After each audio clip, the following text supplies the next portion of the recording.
স্বাগত ডিবিসি সংবাদে। আপনাদের সাথে আছি সুরভি আলম তরণী। এবারে জানাবো খবরের বিস্তারিত। মানব সভ্যতাকে ঝুঁকি থেকে বাঁচাতে উন্নত বিশ্বের মানুষকে তাদের জীবন পদ্ধতি পরিবর্তন করতে হবে। জলবায়ু তহবিলের টাকার অঙ্ক নয়, বরং পরিবেশ বিধ্বংসী বিভিন্ন পরিকল্পনার বিরুদ্ধে তার অবস্থান জানালেন প্রধান উপদেষ্টা ডক্টর মোহাম্মদ ইউনূস। ভিন্ন ধারার জীবন অভ্যাস গড়ে তোলার পরামর্শও দেন তিনি। আজারবাইজানে বিশ্ব জলবায়ু সম্মেলনে মূল বক্তব্যে এসব কথা বলেন ডক্টর মোহাম্মদ ইউনূস। বিশ্ব জলবায়ু সম্মেলনের তৃতীয় দিন প্লেনারি হলে মূল বক্তব্য দেন doctor Mohammad Yunus.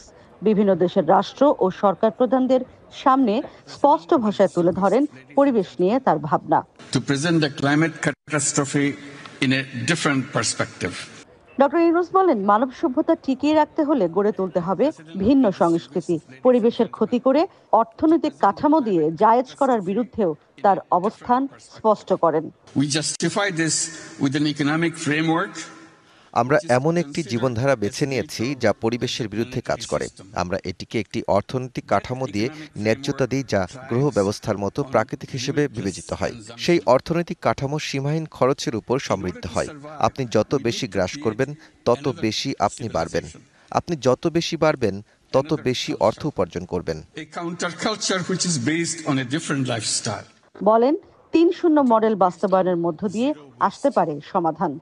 Each young person will grow up. প্রতিটি যুবক ৩-০ ব্যক্তি হিসেবে বেড়ে উঠবে। শূন্য নেট কার্বন নিঃসরণ, শূন্য সম্পদ ঘনত্ব, যা শুধু সামাজিক ব্যবসা গড়ে তোলার মাধ্যমে এবং নিজেদের উদ্যোক্তা হিসেবে পরিণত করার মাধ্যমে শূন্য বেকারত্ব। প্রতিটি ব্যক্তি ৩-০ ব্যক্তি হিসেবে বেড়ে উঠবে এবং সারা জীবন ৩-০ ব্যক্তি হিসেবেই থাকবে। এটি নতুন সভ্যতা তৈরি করবে। And will remain a 3-0 person all his or her life. পরে বিশ্ব স্বাস্থ্য সংস্থার আয়োজনে আরেকটি অধিবেশনে ডক্টর ইউনূস বলেন, মাথাপিছু $5 খরচ করলেই সবার জন্য টেকসই স্বাস্থ্যসেবা নিশ্চিত করা সম্ভব। মাথাপিছু $5 খরচ করলে সকলের জন্য স্বাস্থ্যসেবা নিশ্চিত করা সম্ভব। বিশ্ববাসীর কাছে পরিচিত মুখ ডক্টর মোহাম্মদ ইউনূস আনুষ্ঠানিক বৈঠক ছাড়াও বিভিন্ন জনের সাথে সৌজন্য সাক্ষাৎ করেছেন। এমন এক জীবন আমরা বেছে নিয়েছি যে জীবন আমাদেরকে প্রকৃতি থেকে ক্রমেই দূরে ঠেলে দিচ্ছে। আমরা পরিবেশ বিধ্বংসী বিভিন্ন প্রকল্প হাতে নিয়ে সেটি আবার অর্থনৈতিক কাঠামো দিয়ে তা ঠিক করার বা তা জায়েজ করার চেষ্টা করছি। ডক্টর মোহাম্মদ ইউনূস COP29-এ এই বার্তা দিলেন যে পরিবেশ ধ্বংস করে ভোগবাদী জীবন জারি রেখে আসলে সভ্যতা টিকিয়ে রাখা যাবে না। Ishrat Jahan Urmi, DBC news, Baku, Azerbaijan. সংস্কারের জন্য স্বল্প, মধ্য ও দীর্ঘমেয়াদী পরিকল্পনা নিয়ে সরকার কাজ করছে, জানালেন অর্থ উপদেষ্টা ডক্টর সালেহ উদ্দিন আহমেদ। তিনি বলেন, সরকার মানুষের জন্য ইতিবাচক সংস্কার করছে, ফলে পরবর্তী সরকার জনগণের চাপে এসব এড়িয়ে যেতে পারবে না। বর্তমান সরকার ফুটপ্রিন্ট রেখে যাবে, পরের সরকার তা অনুসরণ করবে। রাজধানীর আগারগাঁওয়ে পল্লী কর্মসহায়ক ফাউন্ডেশন PKSF এর 34 বছর পূর্তি উপলক্ষে আয়োজিত অনুষ্ঠানে এসব কথা বলেন তিনি। আরও বলেন, দেশে ভালো মানুষ ও প্রতিষ্ঠানের অভাবে অনেক প্রকল্প যথাযথভাবে বাস্তবায়ন হয় না। আগে কি করেছে সব রেখে দাও, আমরা নতুন করে শুরু করবো। ডেড ওয়েট লস, সমস্ত ইনভেস্টমেন্টগুলো নষ্ট হয়। আমরা বলি তো এক পলিটিশিয়ান বলেছেন ঠিক আছে, দেখি আমরা না, আপনারা আমাদের ফুটপ্রিন্টটা অ্যাভয়েড করতে পারবেন না, কারণ আমরা যেটা করবো জনগণের ভালোর জন্য, জনগণই আপনাদের চাপ দেবে। আমরা আমাদের কিছু করবো না, কারণ মানুষই করবো, এটা ওনারা করেছিলেন। Why don't you continue it? বিদ্যুৎ নিয়ে আদানির সঙ্গে হওয়া চুক্তি দেশের স্বার্থ বিরোধী উল্লেখ করে তা বাতিল চেয়ে হাইকোর্টে রিট দায়ের করা হয়েছে। সকালে হাইকোর্টের সংশ্লিষ্ট শাখায় ব্যারিস্টার M কাইয়ুম এই রিটটি দায়ের করেন। বিচারপতি ফারাহ মাহবুব ও বিচারপতি দেবাশিস রায় চৌধুরীর হাইকোর্ট বেঞ্চে এই রিট আবেদনটির ওপর শুনানি হবে। এর আগে গত 6 নভেম্বর বিদ্যুৎ নিয়ে ভারতের আদানি গ্রুপের সঙ্গে সব চুক্তি বাতিল চেয়ে সরকারকে লিগ্যাল নোটিশ পাঠান সুপ্রিম কোর্টের এক আইনজীবী। নোটিশে অবিলম্বে অন্যায্য একতরফা চুক্তি পুনর্বিবেচনা অথবা পুরোটাই বাতিল চাওয়া হয়েছে। বিদ্যুৎ বিভাগের নির্দেশনায় আদানির সঙ্গে তাড়াহুড়ো করে 2017 সালে 25 বছর মেয়াদী চুক্তি ক্রয় বিদ্যুৎ ক্রয় চুক্তি হয়। ভারতের পূর্বাঞ্চলীয় রাজ্য ঝাড়খণ্ডে আদানির 1600 মেগাওয়াটের বিদ্যুৎ কেন্দ্র থেকে মূলত বাংলাদেশে বিদ্যুৎ সরবরাহ করা হচ্ছে। অন্তর্বর্তী সরকার কোনো কর্মপরিকল্পনা ঘোষণা না করায় নির্বাচন নিয়ে অনিশ্চয়তা কাটছে না, এমন মন্তব্য করেছেন বিএনপি মহাসচিব মির্জা ফখরুল ইসলাম আলমগীর। বলেন, রাজনৈতিক ও অর্থনৈতিক সংকট মোকাবিলায় প্রয়োজন নির্বাচিত সরকার। দলটির অন্য নেতারা বলেন, শেখ হাসিনার দেশপ্রেম ছিল না, ছিল ভারত প্রেম, তাই ভারতকে সুবিধা দিতে সব কাজ করেছেন তিনি। সকালে ঠাকুরগাঁয়ে নিজ বাসভবনে সংবাদকর্মীদের প্রশ্নে বিএনপির মহাসচিব বলেন, দেশের রাজনৈতিক ও অর্থনৈতিক সংকট মোকাবেলায় নির্বাচিত সরকারই প্রয়োজন। আমাদের চিন্তাতে আগামী নির্বাচন নিয়ে, সেটাই আমরা এখন পর্যন্ত নিশ্চিত নই। দেশের রাজনৈতিক সংকট মোকাবেলা, অর্থনৈতিক সংকট মোকাবেলা সব কিছুর জন্য এখন একটা নির্বাচিত সরকার, নির্বাচিত পার্লামেন্ট অত্যন্ত জরুরি। এদিকে বনানীর রাজুক মাঠে আন্দোলনে চোখ ক্ষতিগ্রস্ত ও নিম্নবিত্তদের জন্য চক্ষু সেবা ক্যাম্প আয়োজনে রুহুল কবির রিজভী বলেন, শেখ হাসিনা ছিলেন ভারত প্রেমী, যা করেছেন ভারতের জন্য করেছেন। আপনার তো কোনো দেশপ্রেম ছিল না, আপনার ছিল ভারত প্রেম। ওই একটাই প্রেম ছিল আপনার, কারণ আপনার পররাষ্ট্রমন্ত্রী বলেছে যে বাংলাদেশ ভারতের সম্পর্ক স্বামী স্ত্রীর সম্পর্ক। সুতরাং আপনার প্রেম কার সাথে এইটা মানুষ জানতো। আরেক অনুষ্ঠানে বিএনপি চেয়ারপারসন উপদেষ্টা আব্দুস সালাম বলেন, সরকারের উচিত বুক উঁচিয়ে ভারতকে প্রশ্ন করা। আজকে স্বাধীনভাবে বুক উঁচিয়ে কথা বলতে হবে। ফ্যাসিস্টকে বিদায় করার পরও এই সরকারকে আমরা এনেছি। এই সরকার যদি বুক উঁচিয়ে আজকে ভারতের কাছে প্রশ্ন করতে না পারে, এই সরকার দিয়ে কি হবে? প্রশাসনের সমালোচনা করে বিএনপি নেতারা বলেন, তারা এই সরকারকে সহযোগিতা করছে না, তাই দ্রুত নির্বাচন দেওয়ার দাবি করেন। ঐক্যবদ্ধভাবে আবার নির্বাচিত সরকার আমরা গঠন করব। Mohaiminul Khan Apu, DBC news, Dhaka. রাজধানীতে পলিথিন কারখানায় দিনভর অভিযান চালানোর কথা থাকলেও শ্রমিকদের তোপের মুখে বন্ধ করে দিতে বাধ্য হন পরিবেশ অধিদপ্তরের কর্মকর্তারা। অভিযানের বিষয়ে জানতে চাইলে সাংবাদিকদের সঙ্গে অসহযোগিতামূলক আচরণ করেন অভিযানের নেতৃত্বে থাকা পরিবেশ মন্ত্রণালয়ের উপসচিব বেগম রুবিনা ফেরদৌসী। বুধবার সকাল 11টা ঘোষণা অনুযায়ী নিষিদ্ধ পলিথিন উৎপাদনকারী প্রতিষ্ঠানের বিরুদ্ধে অভিযানে নামে পরিবেশ অধিদপ্তর। পুরান ঢাকার কামালবাগ এলাকার একটি তালাবদ্ধ কারখানায় অভিযান পরিচালনা করা হলে সেখান থেকে পাওয়া যায় নিষিদ্ধ পলিথিন ও পলিথিন উৎপাদনকারী কাঁচামাল। এরপর তা জব্দ ও কারখানাটি সিলগালা করা হয়। কিছুক্ষণ পরই মালিক শ্রমিক পক্ষের লোকজন জড়ো হয়ে অভিযানের বিরোধিতা করে। তারা জানায়, আয় রোজগারের বিকল্প ব্যবস্থা না করে কারখানা সিলগালা করায় আপত্তি তাদের। আমাদের একটা চাকরি দেন, আমাদেরটা করে তারপর আপনারা বন্ধ করেন, নাইলে বন্ধ করেন না, নাইলে বন্ধ করেন না। এসিংয়ে বড় বড় জিনিস, অবৈধ জিনিস বাংলাদেশে চলে, হেডি বন্ধ করেন না। আপনারা শুধু খালি পলিথিনটার উপরে কি আসেন যে পলিথিনটা বন্ধ করেন, পলিথিনটা বিকল্প কি বের করছেন? এটার বিকল্প একটা দিয়ে তারপর তো সেটা বন্ধ করতে হইব, ঠিক না? 4 লক্ষ পরিবারের সন্তান আছে পলিথিনে, 4 লক্ষ। আপনারা কি চাচ্ছেন? তাদেরকে কি আপনারা নষ্ট করে দিতে চাচ্ছেন না চুরি শিখাতে চাচ্ছেন? ভবিষ্যৎ কি করে দিচ্ছেন? বিকল্প কাজের ব্যবস্থা করে দেওয়া ছাড়া পলিথিন লাইন বন্ধ হবে না। এক পর্যায়ে পরিস্থিতি উত্তপ্ত হলে নিয়ন্ত্রণে নেয় সেনাবাহিনী। পরে অভিযানের নেতৃত্ব দেয়া রুবিনা ফেরদৌসীর নির্দেশে ঘটনাস্থল ত্যাগ করে ফিরে আসে যৌথ বাহিনী। অভিযান সম্পর্কে তথ্য জানতে চাইলে সাংবাদিকদের সঙ্গে অসহযোগিতামূলক আচরণ করেন এই উপসচিব।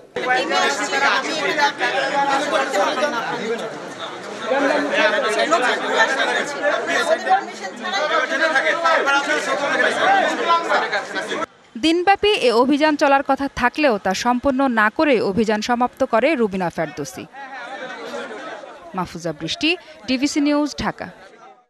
সোহরাওয়ার্দী উদ্যানেও বইমেলার আয়োজন হবে বলে জানিয়েছেন সংস্কৃতি বিষয়ক উপদেষ্টা মোস্তফা সরোয়ার ফারুকী। সচিবালয়ে একটি বৈঠক শেষে তিনি জানান, এরই মধ্যে বিষয়টি নিয়ে 3টি মন্ত্রণালয়ের সাথে বৈঠক করেছেন। এছাড়া জুলাই অভ্যুত্থানের চেতনায় নতুন বাংলাদেশ নিয়ে একটি চলচ্চিত্র তৈরির কথা ভাবা হচ্ছে বলেও জানান সংস্কৃতি উপদেষ্টা। তিনি বলেন, গেল 15 বছর দেশে মুক্তিযুদ্ধকে আড়াল করে রাখা হয়েছিল। ওই সময় অনেক দুঃশাসন হয়েছে, দুর্নীতি হয়েছে হাজার হাজার কোটি টাকার। আগামী 2-3 দিনের মধ্যে নিজ মন্ত্রণালয়ের কাজ পুরো দমে শুরু করতে পারবেন বলে আশাবাদ জানান সংস্কৃতি উপদেষ্টা। যেখানে হতো সেখানেই হবে এবং সুন্দর আয়োজনে হবে এবং কোনো ধরনের ঝামেলা হবে না। ইতিমধ্যেই 3 মন্ত্রণালয় একসঙ্গে নিয়ে কাজ করছে এবং 3 মন্ত্রণালয়ের সভা হয়েছে, সামনে আরো হবে।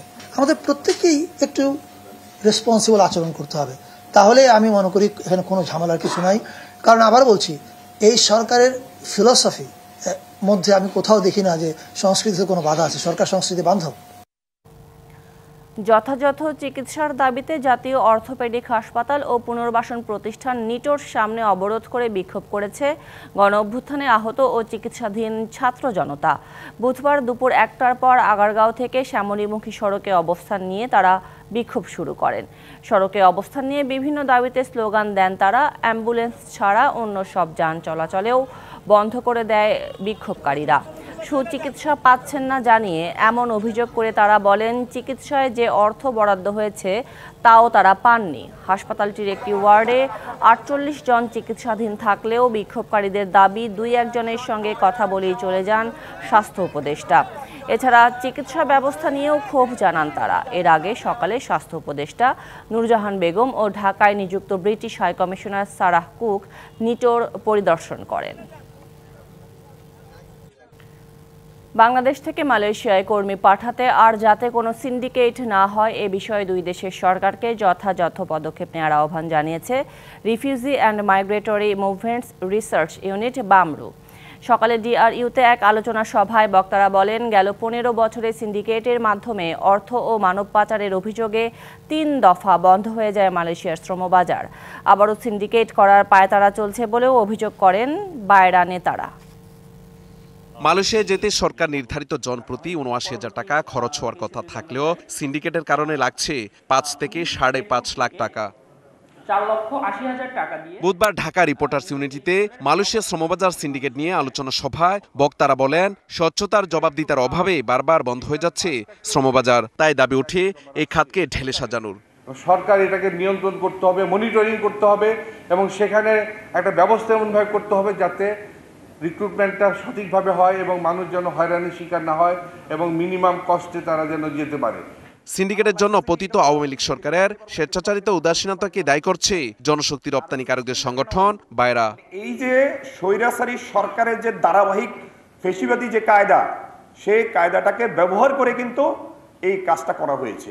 সাবেক মন্ত্রী এমপিরা এটার সাথে জড়িত, সেই যতটুকু পারে ততটুকু কাজ করবে, কিন্তু সুযোগটা সকলের জন্য অবারিত। আর মালয়েশিয়া শ্রমবাজার সিন্ডিকেট ঠেকাতে কমিশন গঠনের উপর গুরুত্ব আরোপ করেন রামরুর নির্বাহী পরিচালক।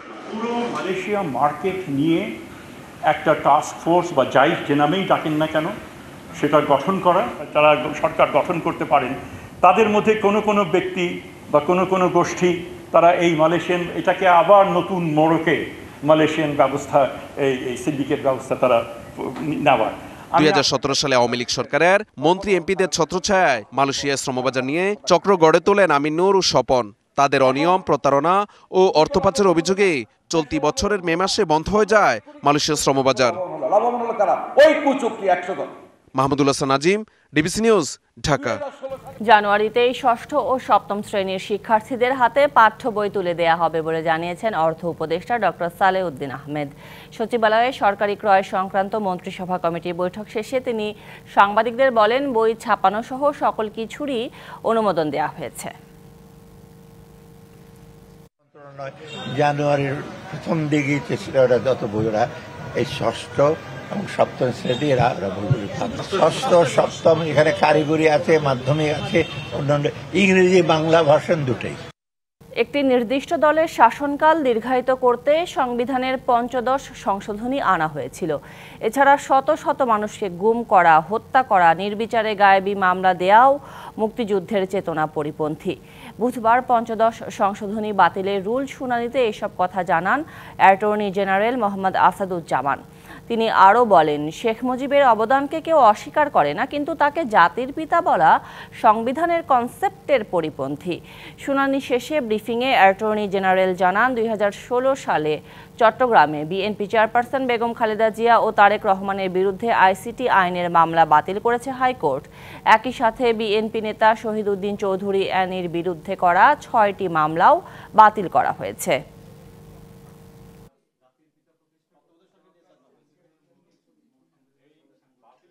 সংবিধানের ৫৫ সংশোধনী বাতিল করার জন্য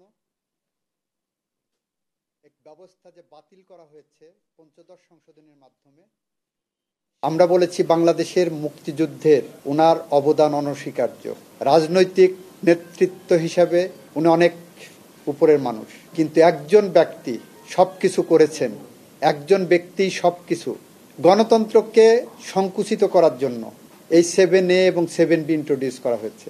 এই কারণে যে মানুষকে ভয়ের সংস্কৃতিতে রাখা। প্রকৃতিতে শীতের আগমনী বার্তা, হালকা হিম ভাব জানান দিচ্ছে প্রকৃতির দরজায় কড়া নাড়ছে শীত। আর শীত মানেই পিঠাপুলির স্বাদ। হালকা শীতেই জমে উঠেছে হরেক পিঠার বিকিকিনি। স্বল্প পুঁজিতেই এই ব্যবসায় লাভবান হচ্ছেন বিক্রেতারা। তবে স্বাস্থ্যসম্মতভাবে পিঠা তৈরি ও পরিবেশনের ওপর জোর দিচ্ছেন ভোক্তা অধিদপ্তর। প্রকৃতিতে বইতে শুরু করেছে শীতের আমেজ। শীত আর পিঠাপুলি একে অপরের সঙ্গে লতায় পাতায় জড়িত। হিম হাওয়া বাড়ার সঙ্গে সঙ্গে পিঠা আড্ডাও জমজমাট হতে শুরু করে।